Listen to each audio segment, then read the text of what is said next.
Easy nursing classes में आपका स्वागत है। और आज का जो हमारा टॉपिक है that is the intravenous therapy. जो इंट्रावीनस थेरेपी है उससे भी एक आधा क्वेश्चन कई बार जरूर पूछा जाता है, एग्जाम में आता ही आता है। तो इस टॉपिक में भी क्या क्या आ सकता है कॉम्पिटिटिव एग्जाम में, तो वो भी हम आपको साथ ही साथ बताएंगे। तो सबसे पहले इसमें क्या आता है, इंट्रावीनस थेरेपी का मतलब क्या होता है। इंट्रावीनस थेरेपी का मतलब होता है कि हम वेन के थ्रू कोई भी सॉल्यूशन है वो हम वेन के थ्रू अगर दे रहे हैं तो that is known as the intravenous therapy. कोई भी सॉल्यूशन है अगर उसको हम वीनस रूट से दे रहे हैं, वेन के थ्रू दे रहे हैं पेशेंट को, तो that is called intravenous therapy. तो इसमें जो टाइप्स ऑफ सॉल्यूशन है वो हमने पहले भी किए हैं। फ्लूइड और इलेक्ट्रोलाइट में तीन टाइप के सॉल्यूशन होते हैं, आइसोटोनिक, हाइपरटोनिक, हाइपोटोनिक। आइसोटोनिक यानी कि सेम अमाउंट ऑफ वाटर और सेम अमाउंट ऑफ इलेक्ट्रोलाइट है सॉल्यूशन में, तो आइसोटोनिक बोलेंगे। और अगर इलेक्ट्रोलाइट्स ज्यादा है, वाटर कम है, तो हाइपरटोनिक बोलते हैं। और वाटर का अमाउंट इलेक्ट्रोलाइट से अगर ज्यादा है तो उस सॉल्यूशन को हम बोलते होते हैं हाइपोटोनिक सॉल्यूशन। ठीक है, तो कई बार पूछ लेते हैं कि कौन सा सॉल्यूशन आइसोटोनिक होता है, कौन सा हाइपरटोनिक होता है, कौन सा हाइपोटोनिक होता है। तो यहाँ पे दिया हुआ है 0.9% नॉर्मल सलाइन जो होता है वो आइसोटोनिक है हमारा। और रिंगर लैक्टेट हमारा जो सॉल्यूशन आता है वो आइसोटोनिक में आता है। 5% डेक्सट्रोज अगर वाटर के अंदर है दैट इज आइसोटोनिक। 5% डेक्सट्रोज अगर 0.9% नॉर्मल सलाइन के साथ है तो हाइपरटोनिक सॉल्यूशन होता है। 5% डेक्सट्रोज अगर रिंगर लैक्टेट के साथ है तो भी हाइपरटोनिक सॉल्यूशन होगा। और 3% अगर नॉर्मल सलाइन है तो वो भी हमारा हाइपरटोनिक सॉल्यूशन होगा। इसके बाद जो डिस्टिल्ड वाटर होता है, ये कई बार पेपर में पूछा भी गया है कि जो डिस्टिल्ड वाटर होता है वो कौन से टाइप का सॉल्यूशन होता है, तो it is a hypotonic solution. इसके अलावा हम पेशेंट को कोलॉइड्स देते होते हैं। कोलॉइड्स में हमारा आता है एल्बुमिन और dextran. These are the plasma expanders. ये प्लाज्मा एक्सपेंडर्स होते हैं। और इसके अलावा हम पेशेंट को क्रिस्टलॉइड्स भी देते हैं। फ्लूइड वॉल्यूम रिप्लेसमेंट के लिए दिए जाते हैं crystalloid, for fluid volume replacement.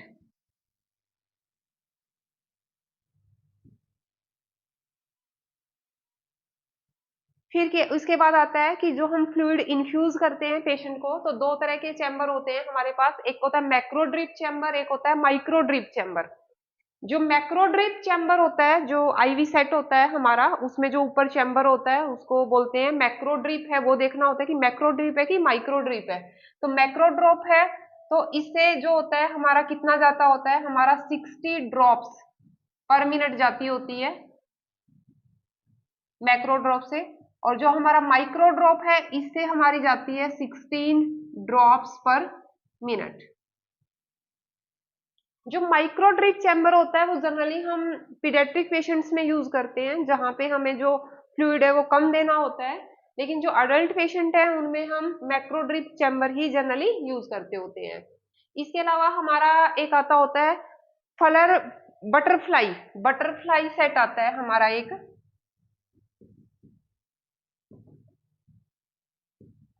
जो बटरफ्लाई सेट होता है ये भी हम इससे फ्लूइड इन्फ्यूज करते हैं। अगर बच्चों में करना है या ओल्ड पर्सन हैं जिनकी वेन जो होती है बहुत ही थिन होती है, तो उनमें हम बटरफ्लाई सेट जो होता है उससे इन्फ्यूज करते होते हैं। ठीक है, इसके बाद हमारा आता है कि जो हम वेन फ्लो लगा रहे हैं पेशेंट को, वो हमें कहाँ लगाना है।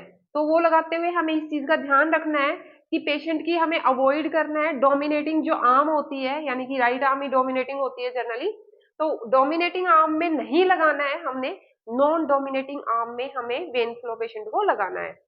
इसके बाद हमारा आता है कि जिस भी आर्म के अंदर हमने वेन फ्लो पेशेंट को लगाया है उस आर्म से हमें बीपी मॉनिटर नहीं करना है। उस आर्म पे हमें कफ नहीं बांधना है, बीपी वहां से मेजर नहीं करना है। तो इन चीजों का हमें ध्यान रखना है। इसके बाद हमारे आते हैं टाइप्स ऑफ वेन फ्लो आते हैं, कि जो हम वेन फ्लो पेशेंट को लगाते हैं इन्फ्यूजन के लिए वो कितने टाइप्स के होते हैं। तो इसमें हमारा आता है सबसे पहले पर्पल आता है। जो पर्पल होता है इसका नंबर क्या होता है, पर्पल का हमारा हमारा जो नंबरिंग होती है ये हमारी इंक्रीजिंग ऑर्डर में नंबरिंग यहाँ पे दी हुई है। जैसे जैसे जो नंबर है वो इंक्रीज होते हैं, तो जो यहाँ पे नंबर होता है हमारा, जैसे कि ये होता है 26 नंबर होता है। येलो जो होता है वो 24 नंबर का होता है, ब्लू होता है वो 22 नंबर का होता है, रेड जो होता है वो हमारा 20 नंबर का होता है, ग्रीन जो होता है हमारा वो 18 नंबर का होता है, और ग्रे जो होता है वो हमारा 16 नंबर का होता है। इसके अलावा और भी मिलेंगे आपको, ऑरेंज कलर का भी आता है। तो जर्नली जो यूज होते हैं क्लिनिकल प्रैक्टिस में वो यही है जो हम जर्नली यूज करते होते हैं। तो इसमें जो होती है साइज बढ़ रहा है, जैसे जैसे नंबर डिक्रीज हो रहा है, जो साइज है कैनुला का वो इंक्रीज होता है वेन फ्लो का। जैसे कि पर्पल जो होता है वो सबसे छोटा साइज होता है, जो नीडल होती है वो बिल्कुल थिन नीडल होती है पर्पल के अंदर। तो यहाँ पे जो पर्पल है वो 26 नंबर का होता है, और ये जनरली हम यूज करते होते हैं पर्पल को न्यू बॉर्न्स में करते हैं, नियोनेट्स या जो न्यू बॉर्न्स होते हैं उनमें पर्पल यूज किया जाता है। येलो जो होता है ये भी पीडियाट्रिक पेशेंट में यूज होता है, ये भी हम पीडियाट्रिक्स में यूज करते हैं, बच्चों में जो वेन होती है बहुत थिन होती है। उसके बाद ब्लू है, और जो रेड होता है ये जनरली यूज किया जाता है अडल्ट पेशेंट के अंदर। ब्लू और रेड जनरली पेशेंट को हमने नॉर्मली फ्लूइड देना है, जैसे हमारे पास पेशेंट आते हैं एंटीबायोटिक्स हम पेशेंट को देते हैं, नॉर्मली पेशेंट को वॉमिटिंग है, थोड़ा बहुत डायरिया है, तो नॉर्मली हम जो वेन फ्लो लगाते हैं वो ब्लू और रेड लगाते हैं। इसके अलावा अगर हम यूज करते होते हैं ग्रीन, जो ग्रीन वाला हम यूज करते हैं क्लिनिकल में वो हम यूज करते होते हैं सर्जरी के अंदर। कोई भी सर्जरी हुई होनी है, या पेशेंट को जैसे कि डिलीवरी होनी है, पेशेंट की सिजेरियन सेक्शन होना है, या पेशेंट की कोई भी मेजर सर्जरी होनी है, तो वहां पे हम क्या करते होते हैं पेशेंट को ग्रीन कलर का वेन फ्लो लगाते हैं। उसके बाद हमारा ग्रे आता है, तो ग्रे भी जनरली जो होता है ये यूज करते होते हैं अगर पेशेंट लग रहा है कि हमें एक्सीडेंट केस है, और जो पेशेंट है उसका जो ब्लड है वो काफी लॉस हो गया है, और एकदम से पेशेंट को हमने ज्यादा फ्लूइड देना है या पेशेंट को ब्लड ट्रांसफ्यूज करना है, तो उस केस में जो ग्रीन है और ग्रे है वो हम वेन फ्लो जो होता है वो यूज करते होते हैं। तो ये इमरजेंसी कंडीशन में यूज किया जाता है, इमरजेंसी कंडीशन में हम लगाते हैं ग्रे वाला। तो इनकी नंबरिंग आपने ध्यान रखनी है कि इनका जैसे जैसे जो होता है नीडल की जो थिकनेस होती है वो इंक्रीज होती है, वैसे वैसे नंबर जो होते हैं वो डिक्रीज होते हैं। तो इस चीज का आप ध्यान रखेंगे। पर्पल 26 नंबर, येलो 24 पीडियाट्रिक्स में यूज होता है, ब्लू 22 नंबर, रेड जो होता है वो 20 नंबर होता है, ग्रीन 18, और जो ग्रे होता है वो 16 होता है। ये नॉर्मल क्लिनिकल प्रैक्टिस में जो हम यूज करते होते हैं वेन फ्लो, उनकी नंबरिंग्स दी हुई होती है। वैसे आप बुक्स में और कहीं देखोगे तो आपको और भी मिलेंगे, और कलर भी दिए होंगे, लेकिन जनरली जो यूज होते हैं वो यही यूज होते हैं हमारे। ठीक है। उसके बाद होता है कि हमें ये चेंज कब करना है, वेन फ्लो आप चेंज कब करोगे। तो जो पॉलिसी होती है चेंज करने की vein flow, that is 48 hours to 72 hours के अंदर जो वेन फ्लो होता है वो हमें चेंज करना होता है, जो ड्रेसिंग होती है उसकी वो हमें चेंज करनी होती है। जो आईवी सेट होता है, इन्फ्यूजन हम दे रहे हैं, जो आईवी सेट है ये तो वेन फ्लो का है कि वेन फ्लो आप कितने टाइम तक के बाद आपको चेंज करना है। हमारा आता है कि अगर हम पेशेंट को फ्लूइड दे रहे हैं तो जो हमारा आईवी सेट होता है ये हम यूज करेंगे 24 आवर्स टू 48 आवर्स के बाद हम इसको चेंज कर देंगे आईवी सेट को। ठीक है। दूसरा हमें ये ध्यान रखना है कि जो भी फ्लूइड हम पेशेंट को दे रहे हैं 24 आवर से ज्यादा वो हमें हैंग करके नहीं रखना है। ठीक है। ये नहीं है कि पेशेंट को फ्लूइड हमने लगा दिया है, बीच में रोक दिया है, तो वही फ्लूइड हम अगले दिन उसको इन्फ्यूज कर रहे हैं। तो 24 आवर से ज्यादा जो फ्लूइड है वो हैंग करके हम पेशेंट का नहीं रखेंगे। ठीक है। उसके बाद हमारी आती है कॉम्प्लिकेशन क्या है, इंट्रावीनस थेरेपी आप पेशेंट को दे रहे हैं तो उसकी क्या क्या कॉम्प्लिकेशन हो सकती है पेशेंट को। तो दो तरह की जनरली कॉम्प्लिकेशन होती है, local complication and the systemic complication. जो लोकल कॉम्प्लिकेशन होगी, जैसे आप लगा रहे हो फ्लूइड, वहां पे स्वेलिंग आ सकती है, वहां पे रेडनेस हो सकती है, या वहां पे ड्रेनेज हो सकता है उस साइड पे, जैसे कि एकदम से ब्लड ड्रेन हो गया वहां से, तो ये लोकल कॉम्प्लिकेशंस हैं। सिस्टमिक कॉम्प्लिकेशन अगर हम देखें तो हम आईवी इन्फ्यूज कर रहे हैं सॉल्यूशन, तो वहां पे इन्फेक्शन जो होता है वो हो सकता है पेशेंट को, और पेशेंट को फीवर हो सकता है, चिल्स हो सकता है, हेडेक हो सकता है कि इन्फेक्शन की वजह से पेशेंट को नोजिया हो सकता है, वॉमिटिंग हो सकती है, एंड पेशेंट को टेकिकार्डिया हो सकता है, यानी हार्ट रेट है वो इंक्रीज हो जाएगी। तो ये कॉम्प्लिकेशन है जनरली इंट्रावीनस थेरेपी की। कुछ मेन कॉम्प्लिकेशंस यहाँ पे आती है और एग्जाम में पूछी जाती है, तो हमें ये पता होना चाहिए कि इन सब का मतलब क्या होता है। फ्लेबाइटिस का मतलब क्या होता है? फ्लेबाइटिस का मतलब होता है redness, pain, swelling and heat. जहां पे हमने वेन फ्लो लगा रखा है, आईवी लाइन हमने लगा रखी है, अगर वहां पे रेडनेस, पेन, स्वेलिंग, इन्फ्लामेशन हो रखी है, these all are the sign of inflammation, तो inflammation of vein is known as the phlebitis. जहां पे हमने वेन फ्लो लगा रखा है वहां पे अगर वेन की इन्फ्लामेशन हो जाती है तो फ्लेबाइटिस उसको हम बोलेंगे। तो इसके लिए हम पेशेंट को क्या करते होते हैं, वार्म कंप्रेसेस हम देते होते हैं पेशेंट को, वार्म कंप्रेस देंगे। तो फ्लेबाइटिस का आपको पता होना चाहिए क्या होता है। उसके बाद हमारा आता है इनफिल्ट्रेशन। इनफिल्ट्रेशन में क्या होता है,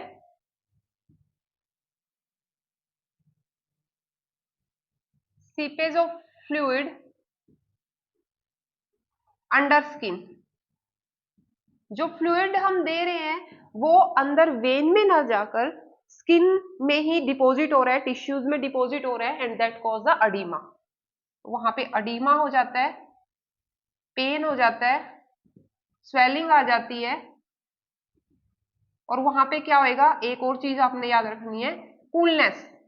वहां पे कूलनेस हो रखी है तो दैट इज कॉल्ड इनफिल्ट्रेशन। ठीक है, जो भी हमने वेन फ्लो लगा रखा है वो डिस्क्लोज हो गया वहां से, और जो हम फ्लूइड दे रहे हैं वो सारा का सारा टिश्यू में कलेक्ट हो गया है, स्किन के नीचे कलेक्ट हो गया है, और वहां पे स्वेलिंग आ गई है, वहां पे अडीमा हो गया है, और वहां पे कूलनेस है, तो उसको हम बोलते होते हैं इनफिल्ट्रेशन।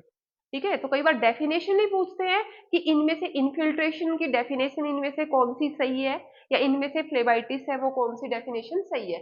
फ्लेबाइटिस में भी रेडनेस होगी, पेन होगी, स्वेलिंग होगी, लेकिन आपको ध्यान रखना है यहाँ पे कूलनेस होती है इनफिल्ट्रेशन में, और वहां पे जो एरिया है वो हीट रिलीज होती है, एरिया जो है वो आपको हॉट मिलेगा। उसके बाद आता है हमारा थ्रोम्बोफ्लेबाइटिस। जो थ्रोम्बोफ्लेबाइटिस होता है इसमें क्या होता है, जो वेन होती है hard cord like vein, hard cord like vein, pain होएगा, यहां भी आपको पेन होएगा, स्वेलिंग होगी, लेकिन जो वेन है वो सारी की सारी आगे तक हार्ड हो जाएगी, ऐसे बिल्कुल आपको प्रोमिनेंटली हार्ड वेन दिखाई देगी कोड की तरह, तो उसको हम बोलते होते हैं थ्रोम्बोफ्लेबाइटिस। तो इसमें आपने ध्यान रखना है, वेन हार्ड हो जाती है, कोड लाइक वेन हो जाती है, पेन होएगी, स्वेलिंग होएगी, तो दैट इज कॉल्ड थ्रोम्बोफ्लेबाइटिस। तो इसमें हम पेशेंट को क्या बोलते हैं, थ्रोम्बोफ्लेबाइटिस हो रखा है पेशेंट को, इनफिल्ट्रेशन हो रखी है, तो एक्सट्रीमिटीज को रेज करने के लिए बोलते हैं, ताकि वहां पे जो फ्लूइड है वो इकट्ठा हो रखा है वो सारा का सारा ड्रेन हो जाए और स्वेलिंग है वो ठीक हो जाए। तो जो है एक्सट्रीमिटी उसको हम क्या करेंगे, थोड़ा सा रेज कर देंगे। उसके बाद हीमेटोमा हो सकता है। हीमेटोमा में क्या होता है, स्किन के नीचे ब्लड कलेक्ट हो जाता है, ब्लड कलेक्ट अंडर स्किन। अगर स्किन के नीचे ब्लड है वो वेन फ्लो से निकल के, हमने वेन फ्लो लगाया वहां से ब्लड है वो स्किन के नीचे कलेक्ट हो गया है और रेडनेस हो गई है पूरी, तो उसको हम बोलते होते हैं हीमेटोमा। उसके बाद आता है हमारा एयर एम्बोलिज्म। कई बार क्या होता है कि हम आईवी सॉल्यूशन दे रहे हैं तो उसमें क्या होता है, कई बार एयर जो होती है वो साथ में चली जाती है फ्लूइड के, तो एयर एम्बोलिज्म बनने का रिस्क है वो ज्यादा होता है। तो हमें साइन एंड सिम्टम पता होने चाहिए, बहुत ही इंपॉर्टेंट है। एयर एम्बोलिज्म के क्या क्या साइन एंड सिम्टम होते हैं, पेशेंट को डिज्निया होएगा, पेशेंट को टैकीकार्डिया होगा, हाइपोटेंशन होगी, बहुत इंपॉर्टेंट है, कई बार पूछते हैं एयर एम्बोलिज्म के क्या क्या सिम्टम्स होते हैं। पेशेंट को हाइपोटेंशन, टैकीकार्डिया, डिज्निया, ठीक है। उसके बाद पेशेंट को लॉस ऑफ कॉन्शियसनेस, जो कॉन्शियसनेस है पेशेंट की वो डिक्रीज हो जाएगी, पेशेंट को साइनोसिस होगी। तो these are the main symptom of air embolism. Main sign और सिम्टम एयर एम्बोलिज्म के ये होते हैं। तो ये आपको पता होना चाहिए कि इंट्रावीनस थेरेपी हम पेशेंट को दे रहे हैं, तो अगर ये सिम्टम्स पेशेंट में अगर आ रहे हैं तो इसका मतलब क्या है, पेशेंट के अंदर एयर एम्बोलिज्म बन गया है।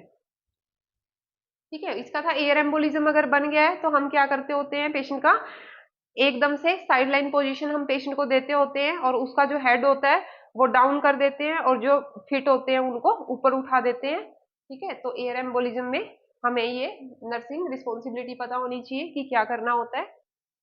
उसके बाद आता है, इसके बाद हमारा, कि अगर पेशेंट को सेंट्रल लाइन डली हुई है, पेशेंट को हमने सेंट्रल लाइन डाल रखी है, तो उस केस में हमें किन किन चीजों का ध्यान रखना है। जो आई इंट्राविनस सॉल्यूशन है, हम किसके थ्रू दे रहे हैं पेशेंट को, सेंट्रल लाइन के थ्रू दे रहे हैं।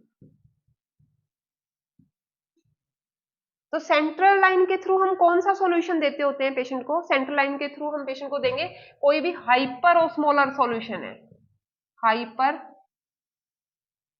ओस्मोलर। हाइपर ओस्मोलर का मतलब होता है कि ऐसा सॉल्यूशन जिसकी कंसंट्रेशन बहुत ज्यादा है। ठीक है, तो उसको हम पेरिफेरल लाइन से नहीं देते, उसको हम सेंट्रल लाइन से देते हैं। तो हाइपर ओस्मोलर सॉल्यूशन देना है तो वो सेंट्रल लाइन से दिया जाएगा। इसके अलावा पेशेंट को हमें टीपीएन देना है, हमने पढ़ा था टोटल पेरेंटल न्यूट्रिशन के बारे में। तो अगर टीपीएन पेशेंट को दे रहे हैं तो वो भी हम, हाइपर ओस्मोलर होता है, कंसंट्रेशन ग्लूकोज की ज्यादा होती है, तो जनरली हम सेंट्रल लाइन को प्रेफर करते हैं टीपीएन के लिए। इसके अलावा मल्टीपल मेडिसिन पेशेंट की चल रही है, जो हमारी सेंट्रल लाइन होती है उसमें single lumen, double lumen, triple lumen आती है वो।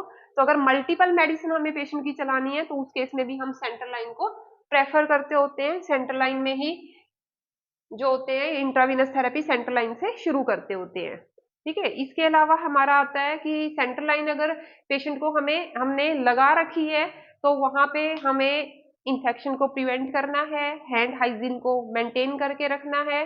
ठीक है, वहां पे जितनी बार भी हम सेंट्रल लाइन को टच कर रहे हैं उतनी बार ही हैंड रब का यूज करेंगे टू प्रिवेंट द इन्फेक्शन। ठीक है, उसके बाद हमारा इसमें आता है कि सेंट्रल लाइन जो हमारी होती है, अगर उसको हमने रिमूव करना है तो हम पेशेंट को ट्रेंडनबर्ग पोजीशन देते हैं, इंसर्ट करते हुए भी और रिमूव करते हुए भी।